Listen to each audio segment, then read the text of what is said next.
this program to bring you a special bulletin. The biggest and boldest robbery in the history of New York.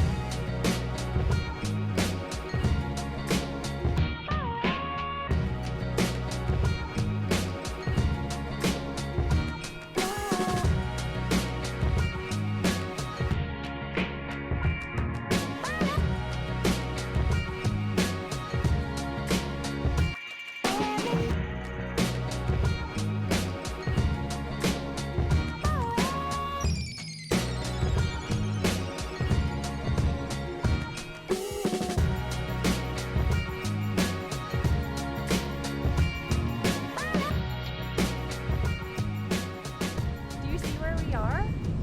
If you haven't guessed already, we are in Yellowstone National Park and we are so excited. It is the very first national park that was ever created and it's incredible. Just right here is one of the geysers. There's over 50% of the world's geysers just in this park alone. 2.2 million acres for us to explore. Well, we're not going to explore all of it, but we're so excited. Camping.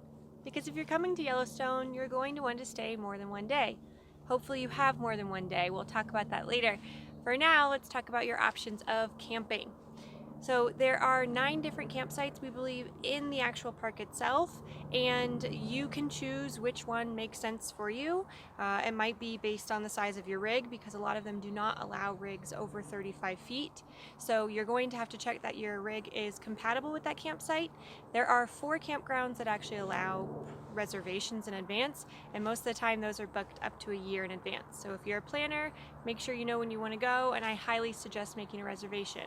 If you are not a planner like us, there are a few first come first served campgrounds within the park, and they do not have any amenities, so you will be dry camping. There is typically water, a dump station, and there's bathrooms if you need to use them, but you're going to be paying at least $25 to have no electricity, sewer, or water at your site. So if you would prefer to have electric and you're willing to go outside of the park, of all of the entrances, the south, east, north, and west, you will actually have public lands or a national forest. It's a paid campground that you can actually camp at. Some of them even have electric as an option.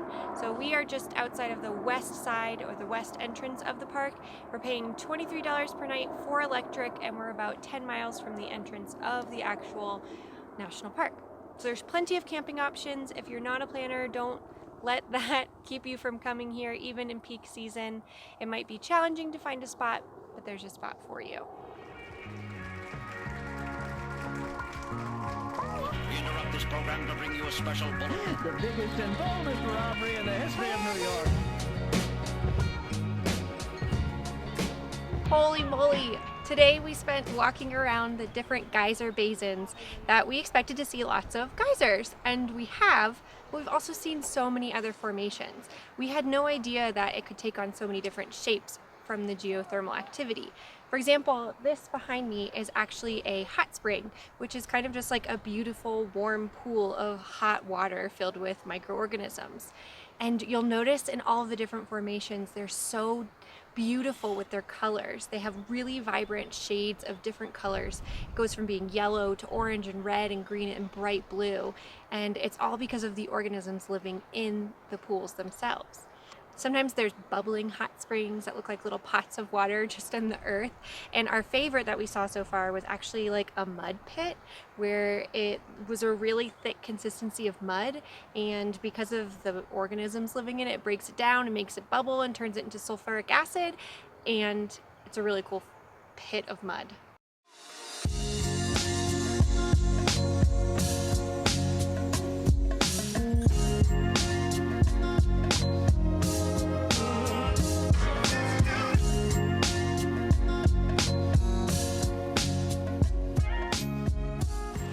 Welcome to Orlando. It looks totally fake. If it wasn't for the steam rising out of it, you'd never know that it wasn't just a pump pushing bubbles up. It's insane.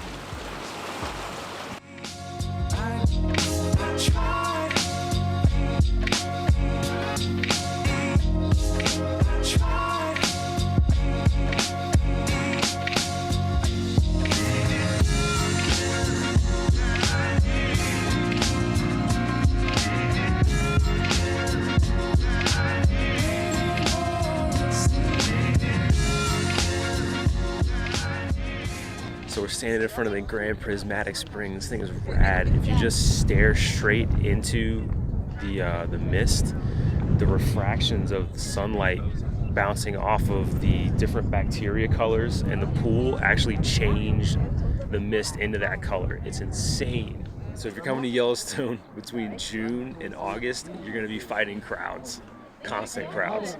And the later in the day you get out, the worse it gets. I'm talking about multiple 50-foot long Prevost tour bus crowds. Too many people on the catwalk. Also, be prepared to wait in traffic. There's bison everywhere. They cross the road whenever they want. And yeah, it's just insanity, dude.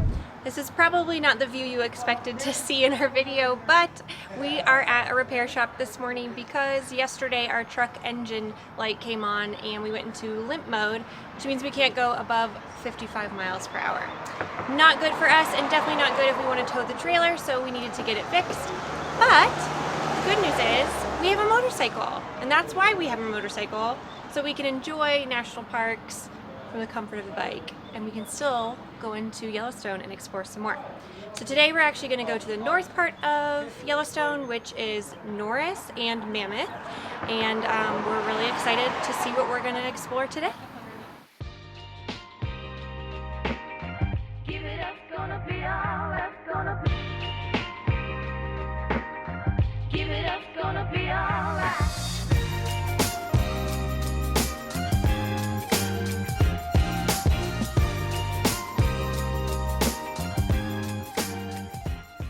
The cool thing about Yellowstone is that it's so unique. We've been to so many other national parks now and seen so much, I don't know, beautiful forests, mountains, rivers. We've seen all of that and we love it. But Yellowstone has all of that plus all this crazy stuff. Just the amount of like volcanic activity that's happened here, how it was created, it really just makes this place so special. And it's so important to make sure if you're going to come to spend as much time as possible because each part of the park deserves a full day to itself. If you only came in 1 or 2 days and thought you were going to see the most of it, it's just like this much. So spend a lot of time here because it's gorgeous. Why do you gotta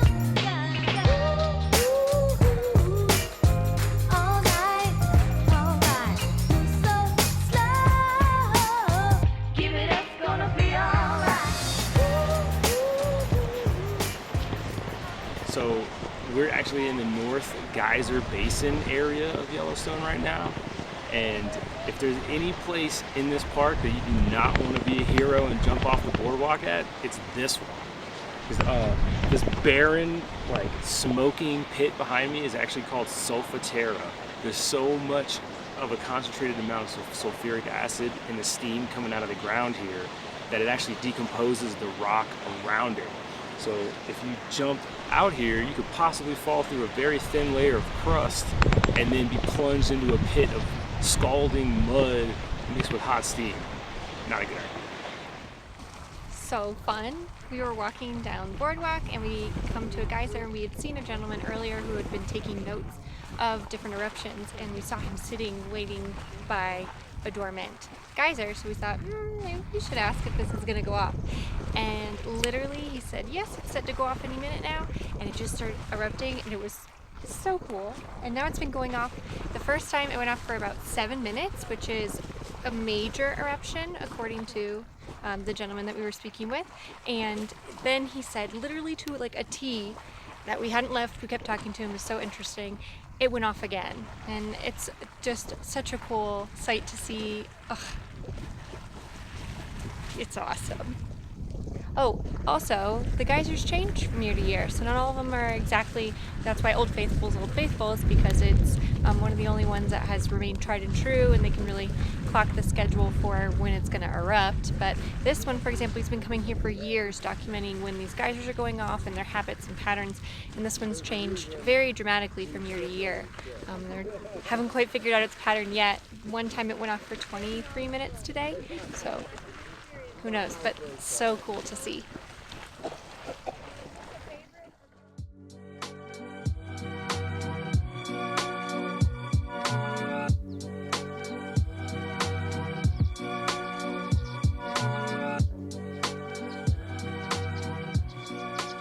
We are at Mammoth Hot Springs area, which is in the northernmost tip of Yellowstone National Park. And this is actually one of the few areas that is not wheelchair accessible, not the entire thing at least, because it's raised up on boardwalks and there's a ton of stairs. But if you're capable of doing the stairs, it's totally worth it because you can see cool stuff like what's behind me. So this is Minerva Terrace, and this actually didn't used to look this way. Things change in the park every year. So sometime after 1971, this particular beautiful water feature, which we'll put up a picture of, isn't really quite as beautiful anymore because it's totally dried up and no one really knows why this happens. It's just the nature of the beast here in Yellowstone.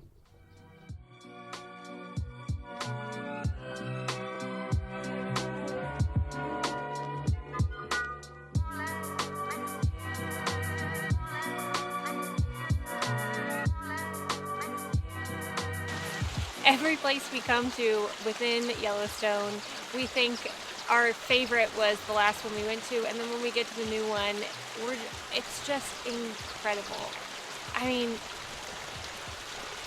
what? This place is so beautiful. I feel so lucky to be able to be here and see this. And I know that next time I come, it will be completely different from this experience. What do you think about that? Yeah. Yeah, this could totally be dry next time we're here. For sure. Yeah.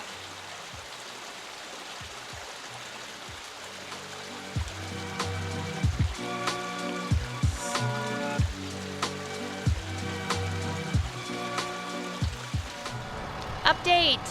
So we brought our truck in yesterday because it had the check engine light on. We thought it was our mass airflow sensor and we were correct.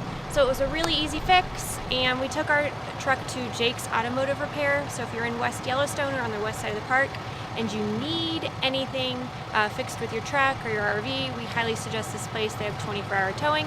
They got it done super quick, were really helpful, and we have our truck back, all is well. So tomorrow we are going to wake up super early and we are going to look for animals and wildlife. And I'm so glad we have our truck back because last night we ended up coming home rather late on the bike and it was freezing. So we don't want any more cold weather. We're happy to have the truck back. Awesome, let's go explore.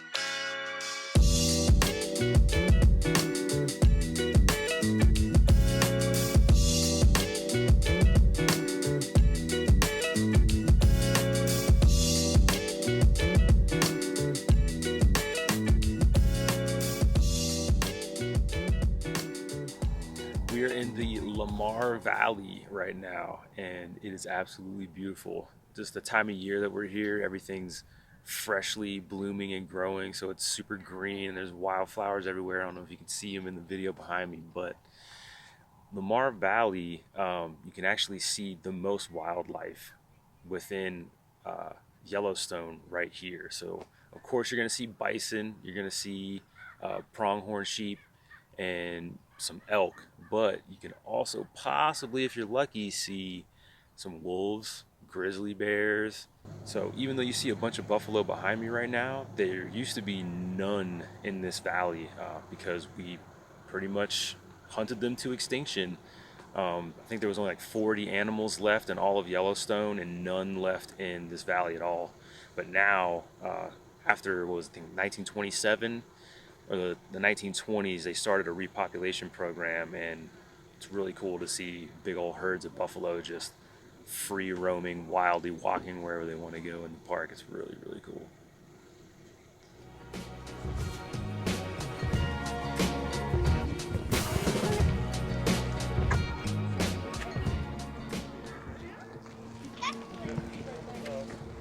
What's up? We're about to watch Old Faithful erupt.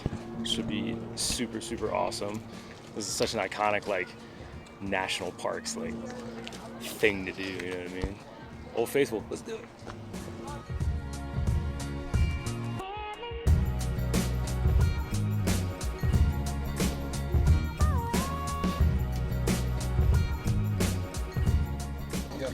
So we tried to do this the first day, and We literally got out of the truck, turned around and looked at the visitor center, and you could see the top of Old Faithful like splashing down. We're like, oh man. So yeah, we missed it barely, and yeah, now we're back today. We got front row seats. I don't know if you can tell. Show them the view.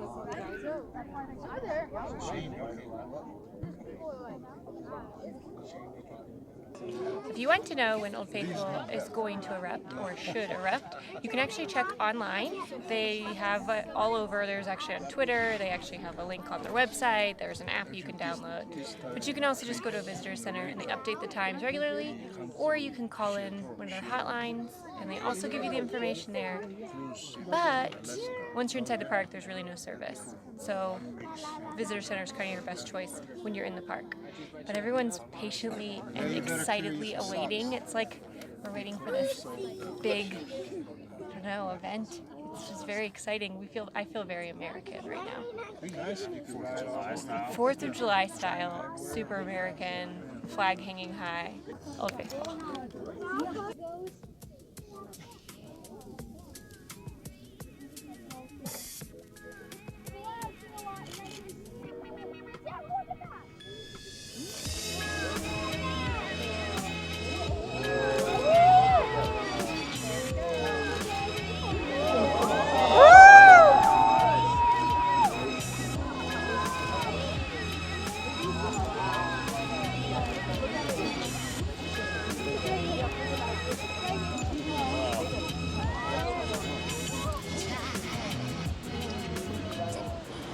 We're in the canyon of Yellowstone, and you're never going to guess what it's called. The Grand Canyon of Yellowstone. It actually has Yellowstone River flowing straight through it, and it has 2 beautiful waterfalls. So there's a north rim and a south rim that you can actually hike up or drive up if you prefer, with different overlooks to enjoy the beauty, and wow, it is worth it. There's tons of little trails you can actually take that go pretty far down, so you can get a different perspective of the waterfalls, which we do suggest doing. They're a little steep, as you can see. This is quite the hike, and this is only a little bit of it, straight up. But it's worth it because the views are awesome.